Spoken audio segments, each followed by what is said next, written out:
YouTubers, this is Kat from a Nancy Bitsy Homestead. I'm going to bring to you today a Mylar pouch food creation from a purchased broccoli cheddar cheese, Knorr's I believe it is, broccoli cheddar cheese rice, where I'm going to add a little bit more of my own dehydrated broccoli and my own dehydrated beef to make it nutritious. Now I am creating a, I guess what most people refer to as a bug out bag. I don't plan to bug out of anywhere. I plan to just survive. And so I'm just going to call this my grab and go bag. And I am filling it with hopefully enough supplies and personal needs to last me 7 days. I live in California, so our biggest threat is earthquakes. So I have to take into consideration that if we have a bad enough earthquake, my roof may cave in and I won't be able to get to my stockpile or pantries for long-term surviving for a little while. I'll have to dig it out and then see what survived. In which case I figure desperate times will actually motivate me to the best of my ability, dig it out within 7 days. So I am just making a 7-day bag. I've been doing a lot of research on the internet and on YouTube for creating bug out bags, survival bags. I don't intend to go camping. If push comes to shove, and God willing, I can sleep in my car. But you do need to be prepared. And one of the things they say is you can't fill your bug out bag with clothes. So it's mostly socks and underwear. And so I plan to, maybe if I can do it, is have just one change of clothes of a top and pants, in my car, in a plastic bag, put down with my spare tire. And then socks and underwear will all go in my bug out bag because whatever I'm wearing at that moment is what I'm just going to have to survive in. So let me get started to show you how I make my my grab and go bags, meals. These are my first meals. For 7 days, I need 21 bags. So this is going to be bag number 1 with rice, cheese, broccoli, and beef. Okay, stay tuned. Okay, welcome back. Hope you can see what I'm doing. So what I've got in my bowl right here is 3 bags of the Knorr rice sides cheddar broccoli. So put those in there, gave it a little stir. Now I'm going to add some of my fresh broccoli that I dehydrated. So let me get that open.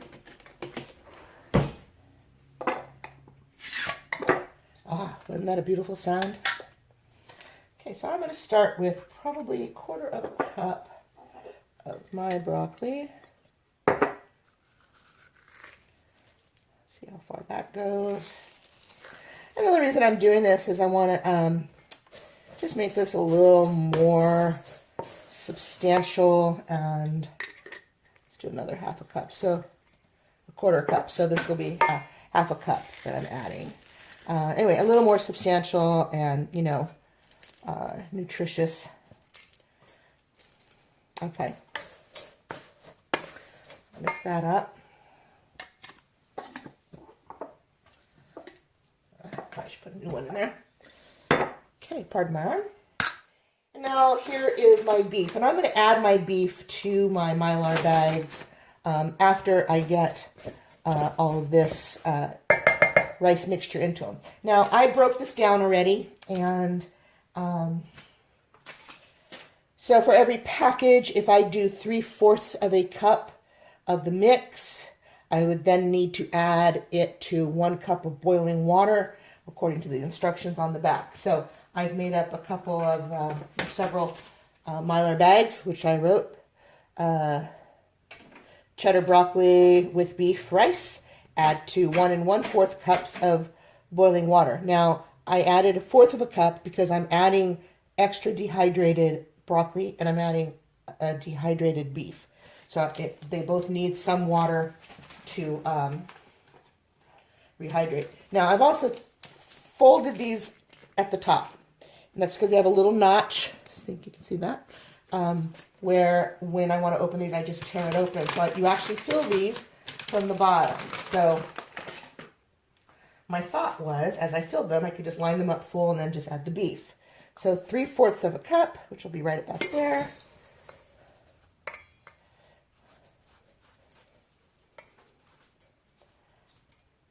Okay. Drop that in there.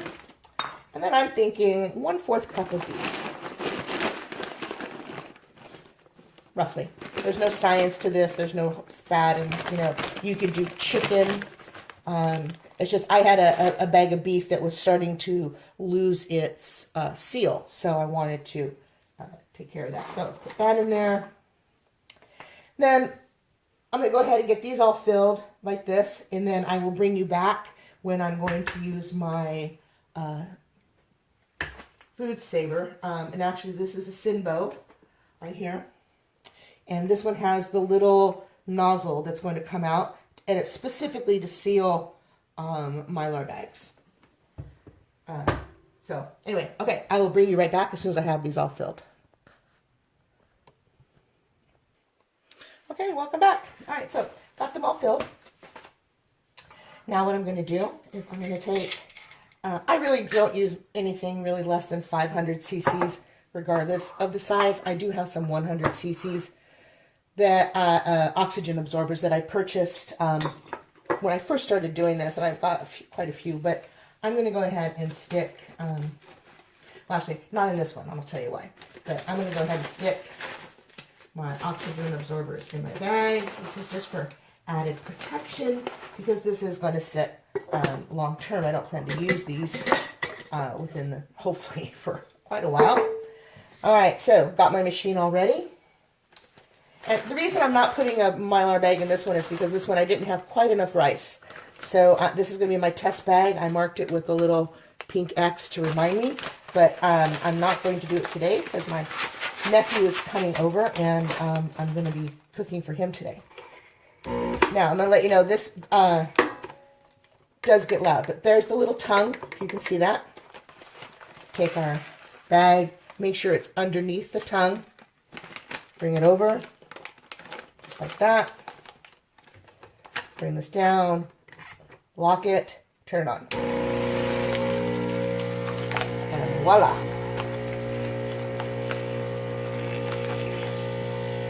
And then it will seal when it's all done. Now, this takes a little longer than your, say, your food saver bags. It's really, really sealing it. If you get tired of waiting and you think that's good enough, just 2 handprints, it retracts it, and then it seals.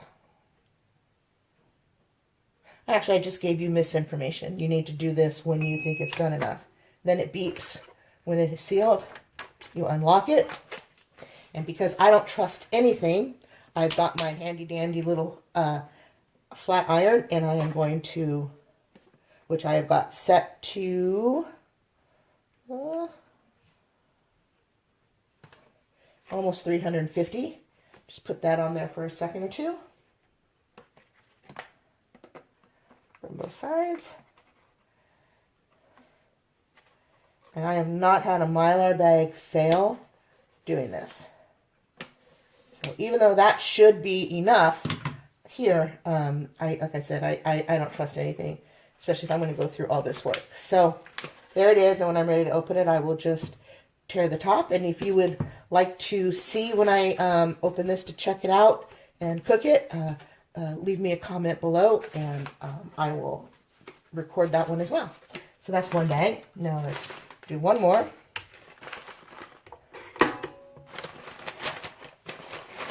Always make sure your oxygen absorber is going to be down below where you're going to be sealing anything. Otherwise, it really ruins what you put in the bag. Ask me how I know. Okay, lock it. Turn it on. Let it seal. 2 hands down. And I've got this seal time set to 6 seconds. Or 6, or however long that is, I don't know. I've actually never clocked it or timed it. Okay, but you can see it did seal, but it's got these like little, you know, little spots that might be a weak link. So I'm just going to take my iron here and just crush it down, really melt it together. And it doesn't damage your flat iron. But this flat iron has pretty much been dedicated just to doing this. I don't have the time or patience to flat iron my hair anymore. So, besides, I'm more of a curling iron girl. But there you go. So, all nice and sealed, ready to go into my grab-and-go bag, which I forgot to mention before. My grab-and-go bag will be stored, once I get the bag, I still have to find the bag. Once I get the bag, then my grab-and-go bag will be stored in a location not near my other pantries. Don't think I'll leave it in my car, only because of the heat fluctuation. You know, it can get up to 110 degrees here in the summer. And I don't think really any, even Mylar bags can resist puffing up with that kind of heat change. And cars, of course, get hotter. So leaving it in my car is probably not a good option. But I may find a location outside of my home in a shady spot. I do have an old toy trunk that was my daughter's, one of those plastic ones, that I probably could clean it out and put my bag in a plastic bag to keep the bugs and rodents out, and store it in there. So at least that's a place where there's really not it's under shade, it's under an awning, and it's really not a place where even if the awning collapsed, it would be no fuss to get to it. So that may be what I do, and that's really just because of the natural disasters that can happen here in California. Now, if it's a man-made disaster, yeah, I don't know. I am going to do some research on how to survive a nuclear attack, but I'm pretty close to San Francisco, so maybe 45 minutes by car, probably 2 seconds by nuclear fallout. Who knows? So I may or may not have to even worry about it, because but I do have 4 dogs, and they are always my number one concern. And so whatever I do, I've got to make sure I can get them first and then worry about everything else. Anyway, okay, like I said, if you want to see me prepare one of these, leave a comment below. If you'd like to see any other kind of videos from me, if you want an about me video, or if you would like a when I do some canning, or when I'm when I'm creating recipes that I've taken from YouTube, like today for lunch, I am making my nephew a P.F. Chang's copycat recipe for chicken lettuce wraps. Now, I've already tested it, I've tried it, I'm in love with it. Okay, love? I could date this recipe. So if you'd like to see that, or see more of things like that, let me know, and I will try to remember to do that. Anyway, thank you for watching, and